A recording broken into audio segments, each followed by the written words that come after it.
Da redação do G1, eu sou Natuza Neri e o assunto hoje é uma conversa sobre o futuro de Lula e o futuro de Bolsonaro. Um episódio para entender como essas duas figuras políticas podem influenciar as eleições municipais do ano que vem. O episódio de hoje é um pouco diferente. Eu converso ao mesmo tempo com Vera Magalhães, colunista do Jornal o Globo, comentarista da Rádio CBN e apresentadora do Roda Viva na TV Cultura. E com Thomas Trauman, colunista da revista Veja e do Poder 360. Sexta-feira, 3 de novembro.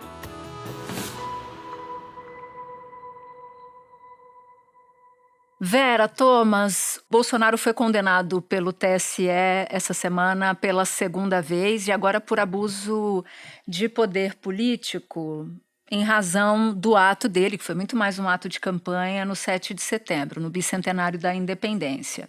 Lembrando que ele já havia sido condenado em junho e que as penas não são somadas. Então eu começo perguntando para você, Vera.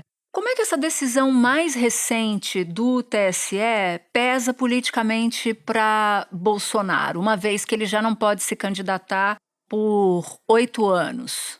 Eu acho que só torna mais difícil uma tarefa que já era muito complicada que ele tinha, que era de recorrer da decisão e tentar anulá-la.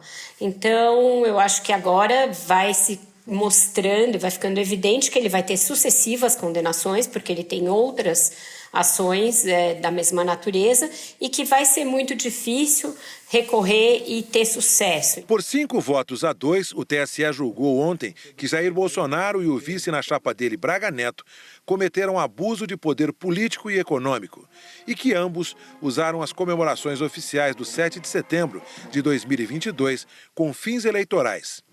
Foi aplicada a multa de R$ 425 mil a Bolsonaro e de R$ 212 mil a Braga Neto, com a declaração de inelegibilidade dos dois. A maioria da Corte Eleitoral considerou que houve a mistura de interesse público com privado para favorecer a campanha de reeleição do ex-presidente da República. Acho que cria aí uma situação de favas contadas de que ele não será candidato até 26.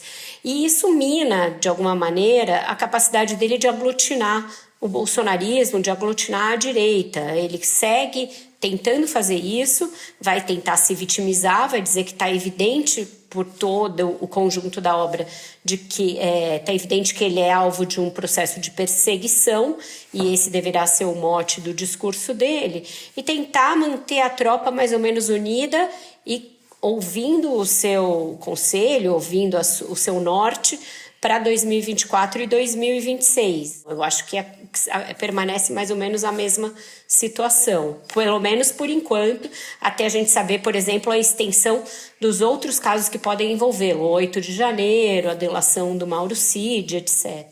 Eu acho que a delação do Mauro Cid é chave, porque ela pode, inclusive, eventualmente mudar o status de Bolsonaro, né? Por enquanto, ele está inelegível. A gente não sabe o que Cid vai trazer na delação e, pelo que eu escuto em Brasília, essa delação é possível que tenha o seu sigilo levantado ainda este ano. E mesmo que seja no ano que vem, quanto mais próximo do calendário eleitoral, mais difícil a situação dele pode ficar. O que te parece, Thomas? Sim, eu acho que não, eu concordo plenamente com a Vera, quer dizer, não muda ali o quadro imediato do Bolsonaro, ainda tem outras 9 ações no TSE, então vai ser tanto que não houve, né, não houve assim como da primeira vez, não houve uma grande comoção, nem o Bolsonaro falando, enfim, já estava meio que dado, né. Eu acho que a questão toda e eu acho que assim, o Bolsonaro ele faz esses movimentos que são quase, ele em algum momento ele vai lá, tenta articular quem que vai ser o candidato a prefeito de São Paulo, passa 3, 4 dias meio que parece que tentando rearticular, reagrupar a direita, vai lá conversar no Congresso e tentar articular a direita sobre marco temporal, depois desaparece, passa uma semana sem fazer o trabalho, vamos dizer, de líder da oposição. No fundo, obriga o Bolsonaro a trabalhar, né? Quer dizer, ou seja, se ele quer ser o líder da oposição, olhando assim muito friamente, a única forma que o Bolsonaro pode fazer e aqui é uma grande ironia, é imitar o Lula. A única coisa que ele pode fazer é fazer a lógica lulista de que os processos que o presidente Lula sofreu durante a Lava Jato foram processos de perseguição política, que o juiz estava completamente contaminado, enfim, etc. E tentar fazer uma nova versão do que a gente assistiu e assim manter acesa a chama de que o bolsonarismo é vítima de uma perseguição. Mas para isso tem que trabalhar. Para isso tem que arranjar os candidatos falem dele. A gente lembra da eleição de 2020, onde tinha Lula livre em todos os lugares. A eleição de 2018 tinha Lula livre em todos os lugares. Quer dizer, isso era uma coisa que, até pela questão orgânica dentro do PT, era essencial dentro da campanha, mostrar que a solidariedade desses outros candidatos com o Lula. Eu acho que ninguém, todos nós que somos cracudos na política e ficamos aqui o tempo todo, mas ninguém vai esquecer do Haddad com a mascarazinha de Lula em 2018. Quer dizer, eu não sei quantos candidatos vão usar a mascarazinha de Bolsonaro. Esse é um ponto que eu queria ouvir a Vera, porque quando o Thomas falava, enquanto ele falava, Vera, eu fui me lembrando muito da campanha de 2018. Lula estava preso e foi um importante cabo eleitoral, tanto que Haddad, que era o seu vice, assume, portanto, a titularidade da chapa. Quando ficou claro que o Lula não poderia concorrer, o Haddad chega ao segundo turno da eleição. Você enxerga Bolsonaro com essa força potencial nas eleições para a prefeitura e para a presidência da República? Eu sei que está meio longe, tem 100 anos ainda até a eleição municipal e 500 até a próxima eleição presidencial. Mas se você tivesse que apostar num caminho, você apostaria nesse poder de cabo eleitoral que a gente viu com Lula, mas em Bolsonaro também? Não, mas por algumas razões. O Lula tem um partido, o PT é um partido enorme, capilarizado, disciplinado, fiel e absolutamente lulista ali, absolutamente signatário de tudo que o Lula determinar. O PL não é isso, o PL é a casa atual do Bolsonaro por uma circunstância que era conveniente tanto ao Bolsonaro quanto ao Valdemar Costa Neto. Então eu acho que já parte daí a primeira diferença. Valdemar da Costa Neto já foi condenado no Mensalão, está citado não, está bastante avançado as citações dele no tocante à Lava Jato. O Bolsonaro não é uma pessoa normal. Eu não estou dizendo que ele é errado ou certo. O Bolsonaro não é uma pessoa normal. Segunda diferença é que o Lula não deixou de vencer nenhuma eleição antes de ser preso. O Bolsonaro foi apiado do poder, ele perdeu a eleição. Depois disso se seguiu uma série de fatores que enfraqueceram um pouco a liderança dele. A saber, a questão do 8 de janeiro, a questão das joias, que bate diretamente ali naquela coisa do Bolsonaro é honesto, Bolsonaro não rouba, os filhos envolvidos em diferentes tretas, a questão do Mauro Cid. Então eu acho que não dá para a gente pensar que ele vá conseguir se martirizar tanto quanto o Lula conseguiu.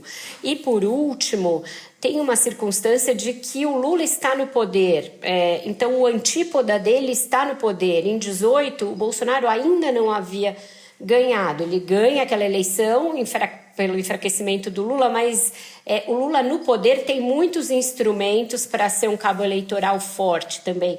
Então eu acho que não vai replicar de todo aquilo. E mesmo lembrando que o Lula estava forte, e você tem razão, levou um candidato ao segundo turno, apesar de tudo, o PT sofreu muitos reveses naquela eleição. Então eu acho que não é tão simples assim você se segurar como um líder da oposição por tanto tempo, principalmente o Bolsonaro sendo essa figura um pouco repelente de políticos a quem ninguém quer se ligar. O Thomas disse, ninguém vai pôr uma máscara de Bolsonaro. Mesmo os bolsonaristas que estão no poder hoje, eles tentam sempre fazer esses movimentos combinados. Eles se aproximam uma hora do bolsonarismo quando lhes é conveniente e em algum momento eles tentam mostrar que eles são diferentes do Bolsonaro naquilo que dá um pouquinho de vergonha alheia você ser bolsonarista. No meu primeiro ano de mandato, fui diversas vezes a Brasília buscar aquilo que Minas merece. Ao longo dos 4 anos do presidente Bolsonaro, hoje aqui homenageado, trabalhei para retomar o respeito do Brasil por Minas e posso afirmar que tivemos muitos avanços. Conte sempre com Minas Gerais, presidente. Eu tenho a minha forma, eu sou de um partido diferente dele, né? Eu, durante a pandemia, tive uma posição totalmente diferente da dele. Eu falo muito que em Minas Gerais, apesar de nós termos 320 mil funcionários públicos, eu não tenho um parente. Então, também temos aí uma diferença. Então, eu acho que tem essas algumas diferenças, e o fato dele não trabalhar tanto ativamente na política como o Lula sempre trabalhou, como o Thomas ressaltou, que tornam a questão da transferência, a possibilidade dele de transferir voto um pouco diferente. Não estou subestimando de todo, tá? Lembremos que ele fez bancadas enormes, tanto lá atrás, tanto em 18 quanto em 22. Então, existe esse fenômeno. Mas eu acho que não é tão forte quanto do Lula. Sabe que uma coisa que me intriga? O Bolsonaro podia fazer um teste, que chama-se Flávio Bolsonaro, né? Flávio Bolsonaro, senador pelo Rio de Janeiro, haviam pesquisas no começo do ano dizendo que o Flávio tinha chances, ali estaria com certeza estaria no segundo turno na eleição para prefeito do Rio. Quer dizer, ou seja, havia então uma chance do Bolsonaro tentar jogar a eleição no Rio de Janeiro, que não vamos esquecer é sua casa, enfim, e onde ele venceu as eleições, tanto em 18 como em 24, em 22, e conseguir fazer essa, quer dizer, jogar, quer dizer, transformar o Flávio Bolsonaro no seu herdeiro, ou no Marte, enfim, e fazer isso. Vamos lá, no limite, tentar fazer isso com o Eduardo em São Paulo. De novo, no limite. Ao não fazer isso, e aí agora, né, nós vamos falar daqui a pouquinho, eu imagino, mas é o fato de imaginar que ele podia ser o vice dele, vai ser candidato, agora está tentando um Ramagem, enfim, qual uma outra opção. Ele também me parece um pouco temeroso de testar esse seu poder, sabe, Natuzzi e Vera? Eu fico na coisa, tipo assim, até que ponto ele realmente quer testar, sabe? Isso tem um efeito para 2024, porque a direita bolsonarista preparava a ideia de lançar o Braga Neto candidato a prefeito no Rio de Janeiro. Ele já estava super em campanha, participando de atividades do próprio PL é o partido dele, fazendo manifestações nas redes sociais, já com um cunho político. Agora, o bolsonarismo, esse campo de Bolsonaro, vai ter que se reorganizar no Rio de Janeiro, que é uma cidade em que ele é forte, o bolsonarismo é forte. Eu acho que se fosse um Bolsonaro puro sangue, de fato, né, do sangue do meu sangue, a derrota ou a vitória seriam automaticamente associadas a ele. O Ramagem, ele pode dizer, o cara não fez o que eu mandei. O Braga Neto, a mesma coisa. Ou, não associaram a mim. Você tem jeito de se esquivar da derrota. Sendo o seu filho, é muito mais difícil. Mas o fato de ter ficado temeroso da derrota, porque o Bolsonaro é aquele cara que, não, vou ganhar todas, vou fazer um partido político de 5 minutos, enfim, todas as coisas. A autoestima ali fala bem. A autoestima dele, né? Nunca foi um problema, é isso que é a minha surpresa. Eu acho esse um ponto. Eu gostei do ponto que você levantou, Thomas, e também gostei da resposta da Vera. Talvez porque uma eventual derrota do Flávio caia diretamente na conta dele e vire um termômetro muito eloquente de que o Bolsonaro não é mais aquele, né? Olha só o que aconteceu com o filho dele. Agora, tem um outro ponto aí também que você citou, Thomas, que é a candidatura do Ramagem. A decisão do TSE, a segunda decisão do TSE, também alcança Braga Neto, que vinha sendo apontado como um possível candidato à prefeitura do Rio. E aí, como a decisão do Tribunal Superior Eleitoral alcançou Braga Neto, ele não vai poder se candidatar. E aí, o Bolsonaro vai e começa a ventilar o Ramagem, que era diretor-geral da ABIN, que agora está no meio dessa confusão e de uma investigação por ter arapongado números de celulares de adversários do governo Bolsonaro, jornalistas, políticos, enfim, a gente não tem ainda o teor da lista de quem foi espionado, mas ele era o diretor-presidente à época. Hoje o Ramagem é deputado federal e poderia se candidatar à prefeitura, mas eu tenho a impressão que pode ser uma aposta de muito risco, porque se o Ramagem for apontado como responsável por essa espionagem, a situação dele com a justiça passa a ser uma situação complicada. Então eu estou vendo um cenário muito nebuloso para o bolsonarismo na Prefeitura do Rio no ano que vem. Não sei vocês. Acho que eu concordo e acresce a esse cenário complexo o fato de que o governador, Cláudio Castro, não dá nenhum sinal de que vai seguir os ditames do Bolsonaro. Pelo contrário, ele vai ensaiando um grito de independência, uma aproximação com o governo federal, até por conta desse plano conjunto de intervenção na segurança pública. Ele tem ali também sinais de que ele pode lançar um candidato só para testar, mas na verdade fazer um apoio branco à reeleição do prefeito Eduardo Paes. Então, o Cláudio Castro hoje deixa de ser um bolsonarista, e ele nunca foi tão próximo, mas por conveniência na eleição acabou ainda continuando sob o guarda-chuva do bolsonarismo, e aí isso deixa o candidato do Bolsonaro num voo solo meio complicado nessa situação em que o Eduardo Paes vai disputar no cargo, talvez tenha um vice-petista e talvez conte com esse apoio ali velado do governo do estado. Então, isso também é um fator que dificulta a eleição. O Alexandre de Moraes, se a gente olhar, fez a coisa de modo a alcançar quase todos os bolsonaristas vistosos aí com ações, né? E o Ramagem não deixará de ser um deles, vai prestar suas contas. Agora, eu concordo com todas as conclusões que a gente chegou até aqui, mas eu ainda fico, para encerrar o capítulo Bolsonaro desse episódio, eu ainda fico com uma pulga atrás da orelha, que é o tamanho da polarização. Né? A gente não tem uma medida muito clara, a não ser aquelas capturadas em pesquisa, Thomas, que associa a polarização, que existe, é forte ainda, ao impacto dessa polarização nas eleições municipais, sobretudo nas grandes praças como Rio e São Paulo. Será que a gente não está subestimando o poder dessa polarização? Não, eu fico com essa preocupação. Eu sou o cara que mais acha que o Brasil tá dividido. Eu acho que a polarização será importante, eu tenho lá uma certa reserva em relação a questões municipais, entendeu? Eu acho que nas eleições municipais tem aí uma influência do ônibus no horário, na influência da praça, a influência da escola municipal, do posto de saúde. A calçada, né? A calçada, que eu acho que meio que...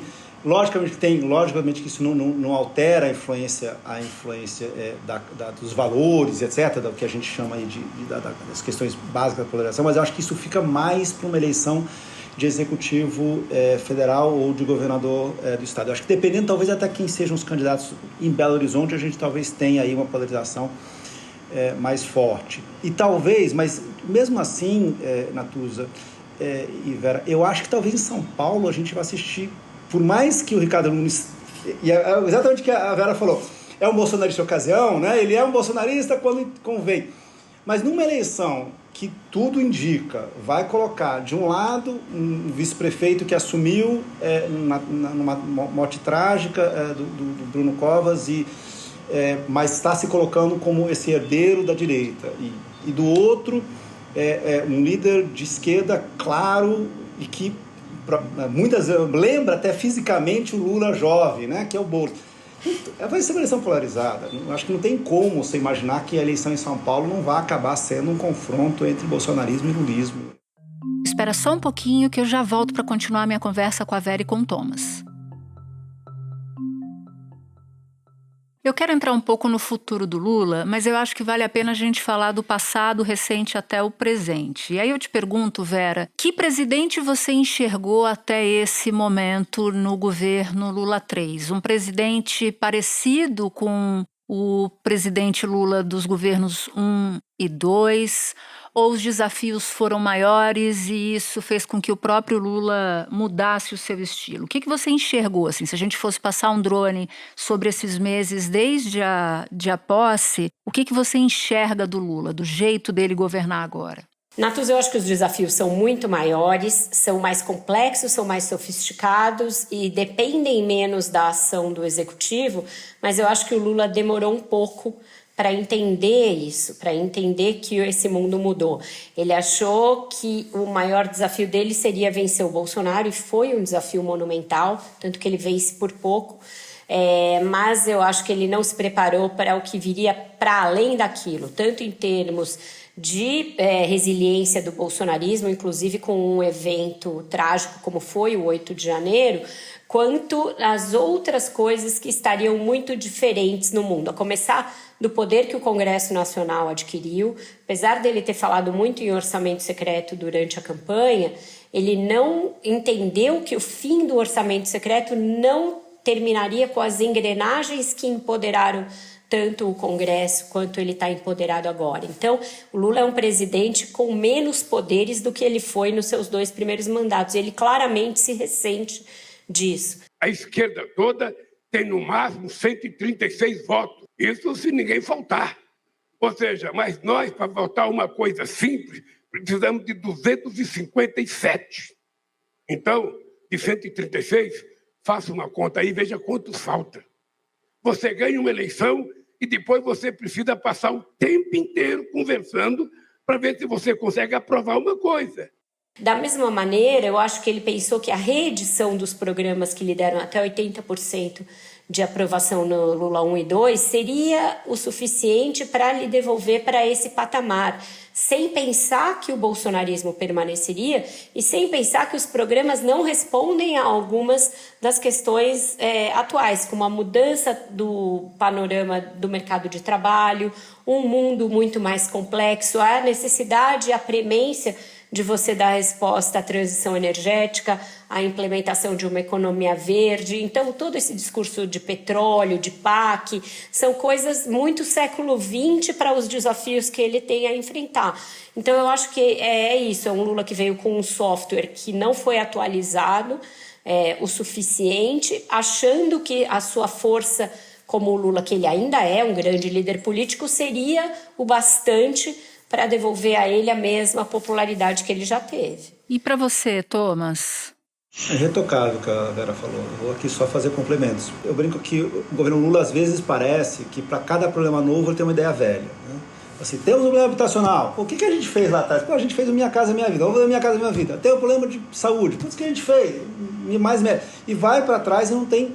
Assim, este é um governo...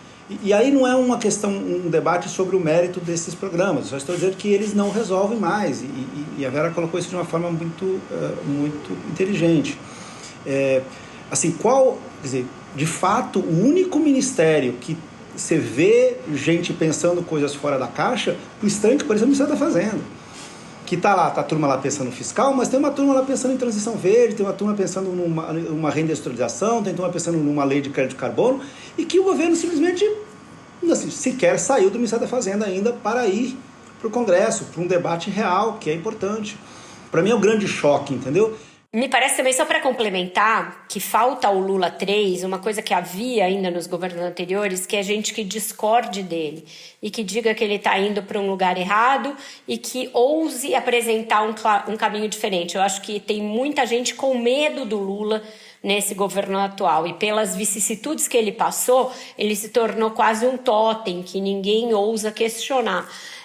Então isso também tira do governante a bússola, o termômetro, e deixa ele um pouco menos ali sensível ao que ele precisa fazer de diferente. Eu acho esse diagnóstico preciso. Outro dia, um observador estava lá no Palácio da Alvorada, numa reuniãozinha. Era uma reunião de fim de semana, salvo engano. E aí, esse observador sacou que ninguém chamou o Lula pelo nome. Algo que era muito comum no passado, né? Você ali está num momento, está num churrasco, alguém que tem intimidade com o presidente chama ele pelo nome. Parece que tem muito pouca gente hoje que chama o Lula pelo nome, né? Ali nos círculos do poder. E isso é um sintoma de que há uma reverência ao Lula e que pode não ter essa figura no governo hoje que dê a real para o presidente. E isso, claro, mexe na dinâmica do governo. O Thomas, um tempo atrás, escreveu um artigo, e esse artigo me chamou a atenção e não me saiu da cabeça desde então. Você dizia, Thomas, me corrija se eu estiver errada, que o Lula seria um refém da popularidade. Que, ao contrário dos mandatos 1 e 2, em que ele sai muito bem aprovado, que em razão da polarização e de outras circunstâncias, que o Lula seria sempre refém de uma popularidade mais ou menos, porque com o país dividido ficava mais difícil decolar. Você ainda está com essa avaliação e, a partir dela, queria que você avaliasse o Lula como cabo eleitoral no ano que vem, se isso impacta. Porque, para que todo mundo que nos acompanha aqui consiga entender, quanto menos popularidade o presidente tem, menos poder ele tem de enfrentar embates com o Congresso Nacional. Não, Natuza, eu continuo achando, quer dizer, nós estamos aqui num mundo que vamos lá, 51 a 49, e nós estamos há um ano atrás, né? Essa semana completou exatamente um ano da eleição.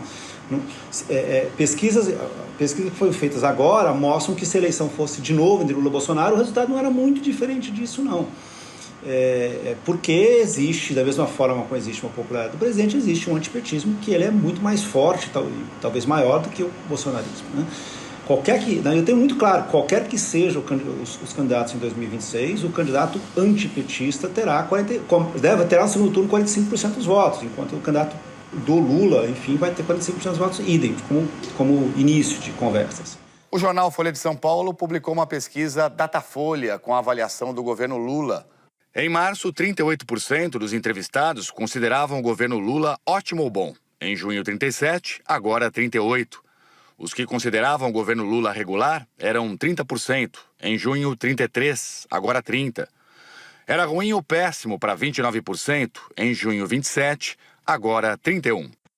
E para mim isso é muito claro, o Lula tem muito essa questão de ficar olhando pesquisa eleitoral, pesquisa de popularidade, isso é uma das coisas que ele realmente olha com muita atenção. E eu vou dar aqui um pequeno exemplo, porque a gente não pode ficar aqui o dia todo. Embora a gente goste, assim, na semana passada, nesse famoso café em que ele falou que não ia ter o déficit zero, o café em todo ele é muito interessante, tem claramente coisas que o Lula estava ensaiando falar e estava muito tempo sem falar, então tem uma hora que ele fala, não, ano que vem eu não vou mais viajar, ano que vem eu vou ficar no Brasil, eu só vou viajar pelo Brasil e blá blá blá.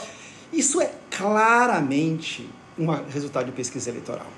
Porque as pesquisas, o Lula esse ano, por vontade própria e também porque é um desejo e uma vontade de outros países de quererem de pós-Bolsonaro, mas o Lula passou mais de um mês fora do Brasil, viajou para mais de 20 países, alguns eram inevitáveis, mas outros ele podia ter adiado, enfim, foi uma decisão dele. Isso assim, no começo havia uma coisa boa de, olha só, o Lula sendo bem recebido, o Lula sendo recebido pelo Biden, o Lula sendo recebido pelo Xi, mas de repente isso começou a criar uma massa crítica das pessoas, falaram, o Lula não está governando. No momento que o Lula não vai para o Rio Grande do Sul prestar sua solidariedade aos gaúchos debaixo d'água, porque ele tinha que fazer uma viagem para a Índia. Era o G20, né? Para a Índia no G20, então as viagens começam a atrapalhar. Quer dizer, uma coisa básica, a gente sabe, quer dizer, uma das coisas que as pessoas mais reclamaram no governo Bolsonaro é justamente essa falta de solidariedade. Quer dizer, o presidente Bolsonaro não fazia isso.